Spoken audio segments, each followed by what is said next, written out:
Alors, qu'est-ce qui vous a séduit dans ce projet, tout particulièrement? Bah, le cachet, hein, ça, Seulement. tu te doutes bien qu'avec Danny, ça n'a pas été payé des cacahuètes. Hein. Non, le scénario. Le scénario et l'envie. J'aimais bien les. C'était gai de jouer ce personnage. Pour moi, c'était un super personnage. Il me l'avait écrit sur mesure. Et c'était un vrai méchant, une grosse tête de con. Et j'aime bien ça, quoi. J'aime bien les têtes de con. Vous lui trouvez quand même des justifications à ce personnage ou est-ce que Des justifications, tu veux dire il a des circonstances atténuantes? circonstances, oui, Bah éventuellement, oui, déjà je peux oui. dire, enfin, je trouve à mes personnages toujours des circonstances atténuantes. Bah, déjà je peux dire que ses parents sont racistes. Il est raciste, mais bon, il est né de parents racistes, peut-être de grands-pères racistes.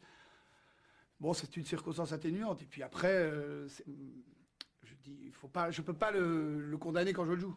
Sinon, je laisse pas au spectateur le soin de le faire lui-même. C'est à lui de voir s'il l'aime ou s'il l'aime pas. Si je vous le joue tout de suite en disant que je prends de la distance par rapport au personnage en disant, attendez, je suis pas dupe, hein, c'est un connard. Hein. Ça marche pas. Il faut le jouer quand tu le joues au premier degré et dire, bah moi j'y crois. D'ailleurs, même parfois, j'étais très autoritaire sur le plateau. Hein. Non. Mais de toute façon, l'uniforme, je défie qui que ce soit de rester normal plus de 2 heures en gardant cet uniforme. Hein. Après 2 heures, tu as tendance à faire. Parce que moi, on ne me reconnaissait pas tout de suite. Je gardais l'uniforme et je me mettais parfois sur le bord des routes et je faisais ça. Les gens ne remarquent même pas que c'était un uniforme des années 92. Les gens commencent à ralentir. Hein. Les gens disaient, et je faisais comme ça. T'as des gens qui ralentissaient. Hein. C'est un pouvoir incroyable quand même. Quel genre de partenaire est-il, Danny Boone, par rapport à tout Oh, ça? c'est un personnage magique. Hein. Enfin, franchement, c'est un bonheur de tourner avec lui. Ouais, il prend ça. Il sait très bien ce qu'il fait. Mais il est spectateur d'abord. Il est client, donc on rigole beaucoup.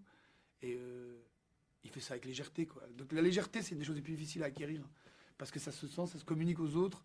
Et voilà, donc on n'a jamais de stress, quoi. On ne se dit pas. Moi, j'ai jamais senti la pression de ce qu'il pouvait lui ressentir, parce qu'on la voit pas. Et on n'a jamais on a l'impression de faire un film de potes, quoi. Alors que c'est quand même un film lourd. Il y a beaucoup de gens sur le tournage. Il y avait beaucoup de choses autour. Et ben pas du tout. Alors, à la fin, c'était quand même une caméra et deux comiques qui s'amusent dans une voiture. Hein. Et il le prend comme ça. Alors que ça représente quand même des enjeux, mais pas pour lui. Donc en fait, il nous communique. C'est Quel génial. souvenir garderez-vous parmi les plus beaux de ce tournage-là? Je crois que vous avez quelques frayeurs en voiture, mais Bah au-delà de ça, ouais, les frayeurs en voiture, mais enfin, j'imagine que c'est des beaux souvenirs parce qu'il est après, pété, mais quoi. C'est un malade, il roule comme un pété. Alors, notre facile quand on conduit, hein, on a moins peur parce mais quand on est à côté dans une voiture qui est pas préparée, parce que si elle fait un tonneau, on est tous morts. Ça fout la trouille. C'est vrai qu'il a abusé de mal acheter, mais le souvenir, hein, je garderai le fait c'est assez rare de quitter un plateau où les gens, au dernier, quand on dit c'était le dernier plan de Danny, Benoît, et on a terminé tous ensemble, que tu vois que les gens se cachent pour ne pas chialer. C'est quand même assez rare. Hein. Là, vraiment, j'ai quand même rarement vu ça. Où tu te dis, tout le monde a fait. Allez, on va boire un verre. Ça, c'est quand même rare. il y a tous les partenaires aussi, on peut dire un petit mot. Il y a beaucoup Tout de le monde, retrouvailles, mais tout j'ai le monde, mais tout le monde, l'impression. je défie qui que ce soit sur cette affiche de ne pas me dire qui s'est marré, quoi. Tout le monde c'était, parce qu'en plus, ce qui était très amusant, c'est qu'on on est resté très longtemps dans des décors uniques. Tu vois, toute cette ville, il a reconstitué toute cette rue, et on avait l'impression d'être dans le monde de Danny. Donc en fait, nos costumes, tout, on rentrait dedans un peu comme si on était dans un spectacle dans lequel on ne sortait jamais, quoi. Et le soir, on retirait, mais le matin, dès qu'on y retournait, on riait de rien que des pulls les pulls de François Damien, c'est quand même, ça vaut la casquette, tout ça. On se riait de voir nos moustaches, nos barbes, mais on restait dans un monde comme ça, et on y croyait, quoi. Même nous, quand on est dedans, si on n'a même pas d'effort à faire pour y croire, tu vois, on voyait même plus les spots ni les trucs, parce que tout était là, tu vois, ils peuvent plus éclairer. C'est assez génial. C'était un monde dans lequel on est rentré comme si on était rentré dans un livre. Et c'est cette ambiance, ce plaisir qui vous a donné envie après de découvrir le film en projection presse, parce que je sais que c'est un truc Non, que vous c'est parce n'aimez que pas Danny a trop. abusé de Ça- mon. Que j'étais pris de c'était- boisson. J'étais pris de boisson et il m'a fait promettre d'aller le voir. Et je n'ai qu'une parole, je l'ai fait.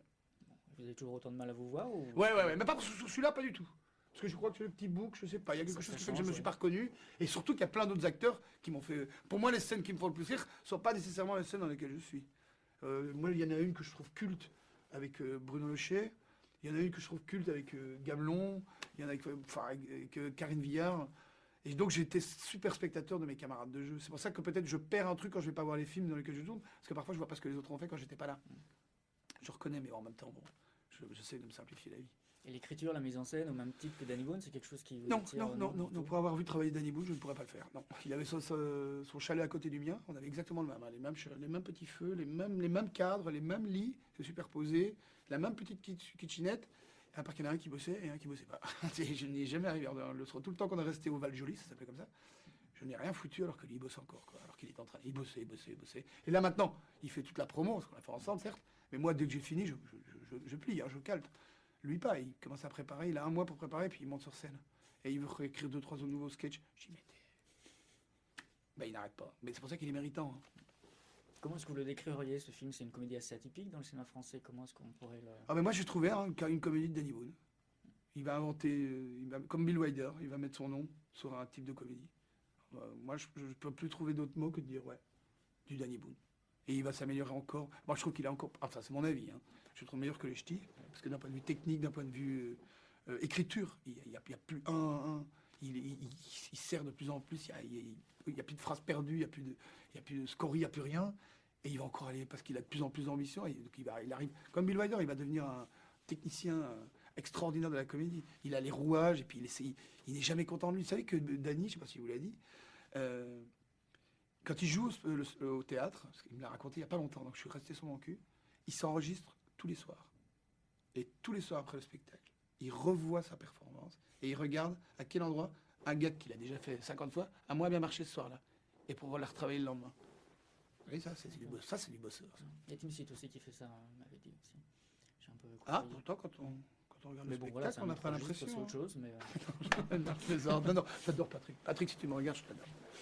Non, mais c'est vrai, c'est dingue, il faut être fou. Oui, je trouve pas ça. Je trouve ça dingue. C'est des travailleurs, des bosseurs. Et d'ailleurs, ils somatisent. S'il prend des vacances, sa femme m'a expliqué, il a pris un jour, 10 jours, il s'est pété la jambe. Enfin, il s'est tout soi-disant tordu une cheville et il commence à gonfler, tout ça. Non, c'est pas bien. Hein. Il faut qu'il se calme. Je dis, mais il faut prendre des vacances. Moi, je veux bien lui apprendre. Hein. Et vous-même, en tant que comédien, je pense que vous resterez. Enfin, là, en ce moment, vous enchaînez les beaux projets. Il y a les émotifs anonymes qui marchent très bien. J'ai du cul. Vous pouvez dire un petit mot sur ce film-là aussi? Sur les émotifs? Oui. Ah, mais je l'adore le film. Je l'ai pas vu, je l'ai tourné. Mais là, je suis quand même beaucoup à l'image, donc il y a peut-être très peu de choses que j'ai pas vues. Mais j'adore le film parce que c'était pas évident à vendre.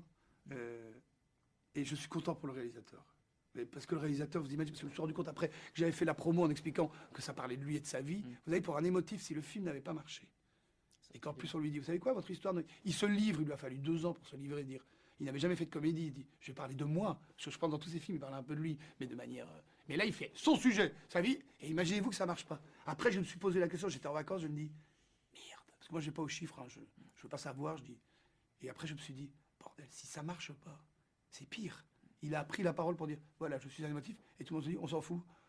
Oh, après, je m'en suis voulu, je me dis, j'aurais pas dû dire que c'était son histoire et tout. Et heureusement. Ça marche très bien. Il est super content. Voilà, donc je suis hyper heureux parce que c'est un film mérité. Vraiment, tu sens, peut-être que ça va l'aider à pouvoir s'asseoir en moins de 25 minutes. Et là, vous avez des nouveaux projets ou vous partez en vacances, justement, contrairement à Danny Boone? Oui, je vais partir en vacances juste après, moi. Vous jugez par ma mine, je bosse beaucoup. Et mais mon projet, repartir. Il fait trop froid. Il fait beaucoup trop froid ici. Moi, en vieillissant, j'ai trouvé la place du hamac. Tu vois, aller juste en dessous de l'arbre. J'ai une petite zone d'ombre là. Et je me dirige tout doucement vers le truc. Je vais me mettre un petit peu allongé là. Et je vais commencer à laisser partir mon œil comme ça. Tu sais, c'est le moment où tu es un peu en digestion. Et tu... Hop, oh là. Je sais, c'est obscène de dire ça, mais bon, je vais pas mentir. Il faut. Pour terminer, est-ce que vous auriez une blague française à dire? Vous en dites une très bonne dans le film, moi que j'aime beaucoup. Quand ils commettent la même dans jamais, c'est très c'est Danny, hein. Ils comprennent 3. Pourquoi ils rient 3 fois? 3 fois, voilà. Le temps qu'on leur raconte. Tu vas me la... quand il a compris. Non, attendez. Une fois quand on la raconte, une fois quand il la. Quand on leur explique, et une 3 fois quand ils la comprennent. Et non, j'en avais une autre. Comment faire fortune avec un Français? On l'achète au prix qu'il croit valoir. Non, on l'achète au prix qu'il vaut et on le revend au prix qu'il croit valoir. D'accord. Elle est pas mal aussi. Ouais. Mais on fait pas beaucoup de blagues sur les Français. Oui, mais voilà, c'est pour ça, c'est dommage, je trouve. Enfin, voilà, j'aime bien ce mélange. Vous en avez une bonne sur les Belges? Non, je les retiens pas en fait les blagues. Moi non plus, je suis très bon public, mais je les retiens jamais. Moi non plus, je les retiens pas. José Garcia est très fort. Voilà. Moi non plus, je retiens pas. Je retiens une ou deux. C'est toujours la même que je retiens, c'est les rapides et sèches. Qu'est-ce que c'est une prostituée qui fait un régime? Une grosse pute.